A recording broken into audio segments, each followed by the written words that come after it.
성년 후견인은 동의권이 있다 없다?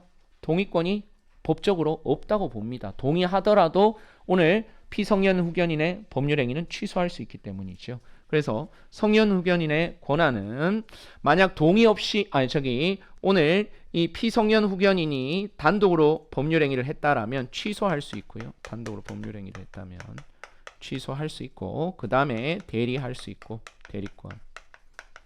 그래서 두 가지 가지는 거고요. 그 다음에 한정 후견인 같은 경우에는요. 한정 후견인 같은 경우에는 뭐도 있고 뭐도 있고 뭐도 있죠. 동의권도 있고, 그 다음에 취소권도 있었고, 대리권도 당연히 있었죠. 취소권 있고, 그 다음에 대리권도 원칙적으로 다 있습니다. 그 다음에 특정 후견인의 경우요. 특정 후견인의 경우와 관련해서 특정 후견인의 경우에는 관련해서 동의권이 있다 없다? 오늘 동의권은 없는 것이죠. 그 다음에 취소권도 없죠. 그렇죠? 취소권도 없고요. 무슨 권한만 있다? 대리 권한만 있네요. 대리권만 있다. 기본적으로 오늘 제한능력자 등과 관련된 이 법정 대리인들의 권한 비교, 아주 간단한 내용이지만 확인을 좀 해두실 필요가 있을 것 같고요. 그 다음에 49페이지 그 박스 안에 나와 있는 임의 후견 제도는 그 제목 옆에 보니까 친족법 제4관 후견을 참고하라고 하니까 친족 상속법 할 때 여러분 구체적으로 확인을 한번 해보시면 되겠습니다. 자, 그래서 우리 이 제한 능력자 3명하고 그 다음에 특수한 이 특정 후견인에 대해서 공부를 해봤는데, 여러분이 지금은 잘 못 느끼지만 이게 조금 한 번 더 공부를 하다 보면 기본적으로 요 의사 능력하고 그 다음에 이제 행위 능력하고 이게 상관관계가 조금 애매하게 좀 이게 복잡하게 이루어지는 경우가 생기죠. 대표적으로 이게 성년 후견인들 같은 경우에 있어서는 이분들은 사물을 처리할 능력이 지속적으로 결여되어 계시기 때문에 기본적으로 모든 법률 행위를 하는 경우에 있어서는 대체적으로 의사 무능력자일 겁니다. 그렇죠? 그러면 이분들의 법률 행위는 무효이면서 의사 무능력자니까 동시에 또 취소할 수 있는 법률 행위가 되는 거죠. 그래서 우리 학생들이 한 1회도 끝나고 나면 저한테 자주 물어보는 게 이 권리 능력, 의사 능력, 행위 능력의 상관관계에 대해서 물어보는데, 1차적으로 보면 분명히 제한 능력자 제도는 무슨 능력을 객관화하고 획일화 했잖아요. 의사 능력을 객관화하고 획일화 했기 때문에 기본적으로 개념상 어느 개념이 더 넓은 개념인 것처럼 보이죠. 의사 능력 제도가 더 넓은 개념인 것처럼 보이는데 그렇지는 않습니다. 일단 우리가 당사자의 능력과 관련해서 가장 넓은 범위는 권리 능력이죠. 권리 능력. 지금 총 정리하는 거예요. 권리 능력.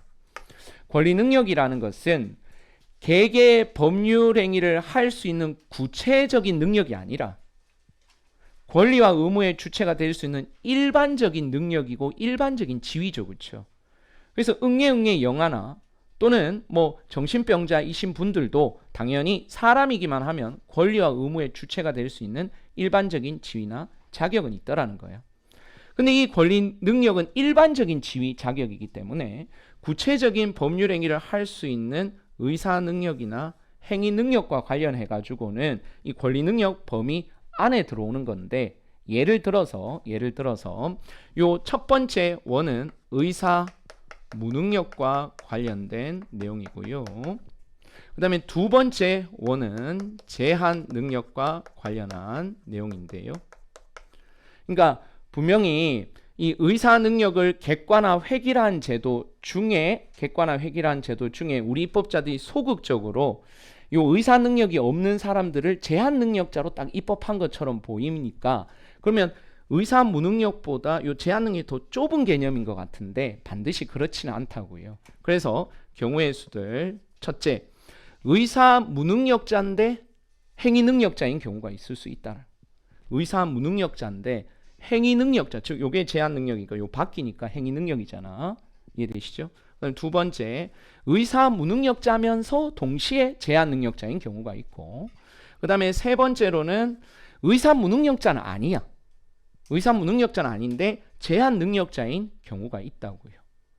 자, 그러면 하나씩 예를 들어보면, 예를 들어가지고 이 의사 무능력자이긴 한데 제한 능력자는 아니다.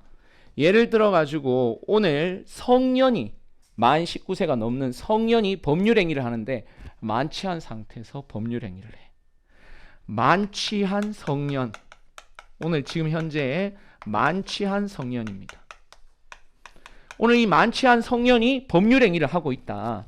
그럼 분명히 이분은 사물을 처리할 능력이 지속적으로 결여된 건 아니잖아요. 그렇죠? 근데 오늘 요 사안에서는 만취 상태인 의사 무능력자니까 분명히 뭐는 아닌데 제한 능력자는 아니신데, 그러나 오늘 이 법률 행위에서는 의사 무능력자잖아요.